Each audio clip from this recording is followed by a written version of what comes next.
Le secrétaire général de l'ONU appelle à l'unité. Le secrétaire général Antonio Guterres a appelé la communauté internationale à s'unir pour construire un monde sûr et égalitaire pour les enfants du monde entier. Dans son message vidéo à l'occasion de la Journée mondiale de l'enfance, célébrée chaque année le 20 novembre, Antonio Guterres a déclaré que la Convention relative aux droits de l'enfant, signée il y a 36 ans, est le traité le plus largement ratifié de l'histoire.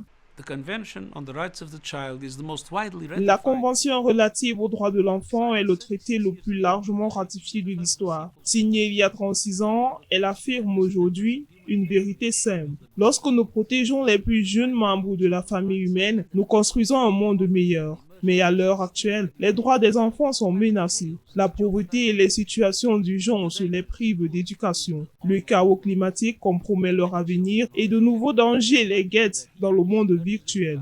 Trop d'enfants portent déjà un fardeau bien trop lourd pour leur âge, gagnant leur vie ou s'occupant de leurs frères et sœurs. Et la famine, la guerre ont privé les milliers d'entre eux du droit le plus fondamental qui soit, le droit à la vie. La situation de chaque enfant est unique, mais tous les enfants ont les mêmes droits, quels qu'ils soient et où qu'ils vivent. En cette journée mondiale de l'enfance, écoutons les enfants et amplifions leur voix lorsqu'ils défendent leurs droits. L'avenir dépend de la manière dont nous prenons soin de la prochaine génération. Nous devons nous unir pour construire un monde sûr et égalitaire pour tous les enfants. We must unite to build a safe and equal world for every child. La journée mondiale de l'enfance est, selon l'ONU, une journée mondiale d'action pour les enfants et par les enfants organisée par le Fonds des Nations Unies pour l'enfance. Le 20 novembre marque le jour où l'Assemblée générale des Nations unies a adopté la Déclaration des droits de l'enfant en 1959 et la Convention relative aux droits de l'enfant en 1989.